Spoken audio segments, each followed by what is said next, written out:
Nouvel amplificateur chez Lingdorf.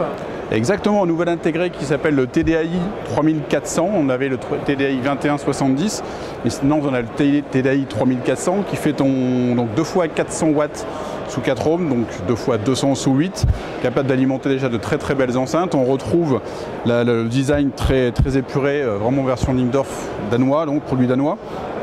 Avec calibration intégrée avec le Room Perfect qui est vraiment la clé de voûte, le point principal et majeur de Lingdorf. On retrouve donc le micro qui est ici, l'appareil étant livré bien sûr avec le pied de micro, le câble, sa télécommande, il n'y a besoin de rien pour faire la calibration si ce n'est de ce jouet là.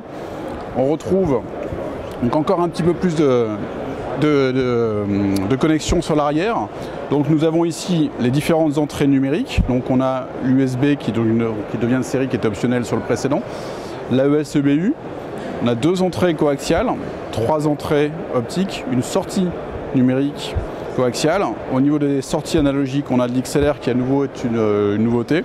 La sortie analogique, on a 2 entrées analogiques sur son série, et ensuite on a 2 cartes optionnelles qui sont donc la carte analogique qui est ici et la carte HDMI.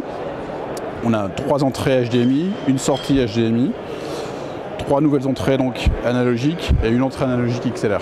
Une sortie numérique, puisque l'appareil en question peut aussi servir de filtre, c'est-à-dire qu'on peut faire un filtre 3 voies à partir de cet appareil. Imaginons par exemple une partie qui va sortir sur la partie amplification de l'ampli, une partie sortant de l'analogique ici, et une autre sortie qui pourrait être via du numérique.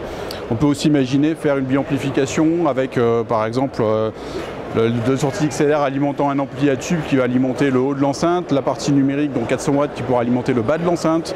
On peut s'imaginer aussi se servir du Room Perfect pour faire de la gestion de caissons, c'est-à-dire sortir les 2 analogiques qui sont ici, rattaquer une paire de caissons, voire un seul caisson, ou donc 2 caissons, et avoir la partie ampli qui gère lui juste la partie enceinte seule, et donc laisser le Room Perfect faire le boulot.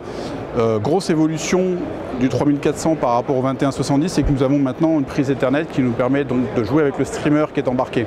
Donc on a un Spotify Connect de série, on est Roon Ready, directement compatible avec Roon.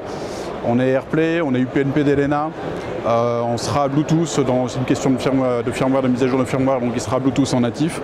Donc en clair, on a juste besoin d'avoir une prise de courant, 2 paires de câbles HP qui vont aux enceintes, positionner les enceintes où on veut dans la pièce, et c'est parti. Le Room Perfect étant vraiment la propriété du Room Perfect étant capable de tenir compte de la pièce dans laquelle le système va évoluer, et également de la position de l'enceinte. On sait tous que si on avance les enceintes dans la pièce, la scène sonore prend une image très tridimensionnelle, qui n'est pas forcément le cas, ou dire qui n'est pas du tout le cas quand on place les enceintes le long du mur, mais les contraintes de vie de tout un chacun font que les enceintes bien souvent viennent se coller le long du mur.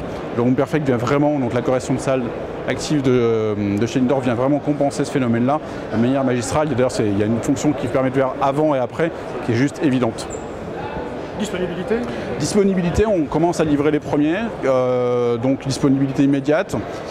Le prix, je n'ai pas parlé du prix, on est à 5 000 € le modèle de base et on 5 700 full option, c'est-à-dire avec la carte HDMI, qui est une carte 4K d'ailleurs, je ne l'ai pas mentionné, et la carte analogique qui est ici. Donc ces 2 options plus l'appareil, on est à 5 700 et 5 000 donc le modèle de base, c'est-à-dire sans ces 2 options-là.